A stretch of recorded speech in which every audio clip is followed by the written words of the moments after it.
అందరికీ నమస్కారం అండి. అందరూ ఎలా ఉన్నారు? బాగున్నారా అండి? అందరికీ తొలి ఏకాదశి శుభాకాంక్షలు. అందరూ తొలి ఏకాదశి శుభాకాంక్షలు అండి. మరొకసారి ఎలా జరుపుకుంటున్నారండి తొలి ఏకాదశి? ఈరోజు తొలి ఏకాదశి కదండి. ఉదయాన్నే లేచి అదిగోండి గుడికి వెళ్ళాం, వినాయక స్వామి గుడికి. అక్కడ ప్రసాదాలు అదిగోండి నైవేద్యాలు అప్పటికే చేసేసి పెట్టేసి పేర్ల పిండి అన్నీ పెట్టేసి ఉన్నారు స్వామి వారికి. అక్కడ నుంచి గోశాలకు వెళ్ళామండి. గోశాలలో అదిగోండి కృష్ణయ్య తులసి మాలలతో అలా ఉన్నారు.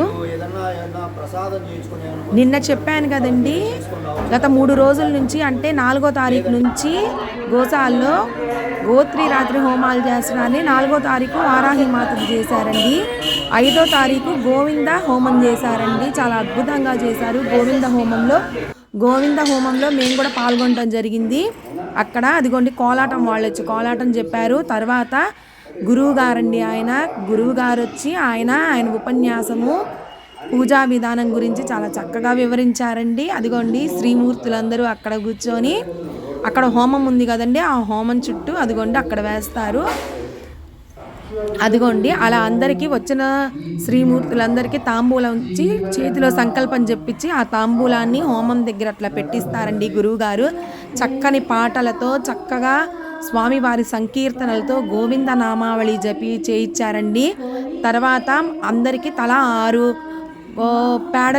పిడకలు ఇచ్చారండి. గోమయంతో చేసిన పిడకలండి. ఆ పిడకల్ని తీసుకొని 6ని తలాగా శ్రీమూర్తులు కాకుండా మగవారి కూడా అందరూ వచ్చిన వారందరికీ ఇచ్చి అందులో పేర్పించి గురువు గారు ఆవు నెయ్యి ఆయన మంత్రాలతో ఆవు నెయ్యి చెప్పి ఆ తర్వాత ఆయన అదిగోండి అట్లా హోమాన్ని వెలిగించారండి. అదిగోండి దేదీప్యమానంగా వెలుగుతుంది. శ్రీ వెంకటేశ్వర స్వామి అందులోకి మనకు సాక్షాత్కరిస్తారండి.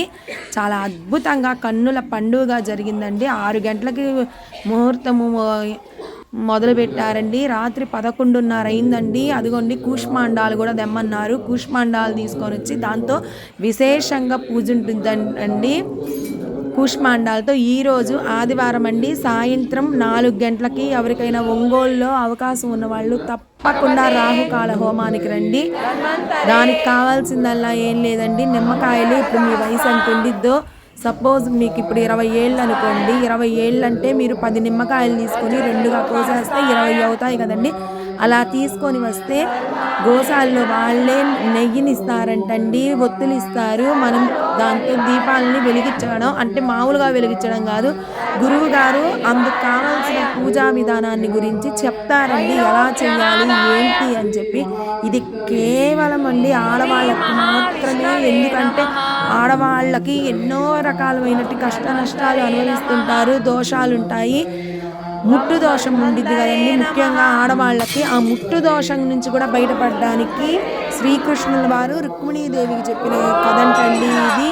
దాన్ని మనకు గురువు గారు చేసి ఈ ముట్టు దోషం నుండి మాతృమూర్తులు శ్రీమూర్తులందరినీ రక్షించడానికి చేస్తున్నారండి ఈ హోమాన్ని. ఏదో జన్మలో మనం ఎంతో పుణ్యం చేసుకుంటే కానీ ఇలాంటి హోమాల్లో మనం పాల్గొనలేము, చూడను లేమండి. పాల్గొనడం ఒక లెక్క అయితే మన కళ్ళతో చూసినా కూడా ఆ భాగ్యం కలిగిద్దని మీ అందరికి కూడా ఆ భాగ్యం కలిగించాలని చెప్పి నా వంతు చిన్న ప్రయత్నం చేస్తున్నానండి.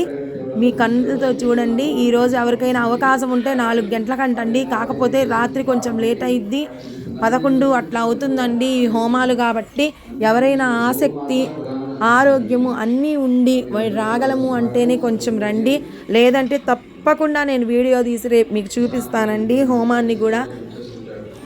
ఈ రకంగా జరిగిందండి హోమము. రాత్రి గోవింద నామాలతో ఆ గోవిందుడే అందులో సాక్షాత్కరించాడా అన్నట్టు వచ్చారండి. అసలు చాలా బాగుందండి గోశాలలో.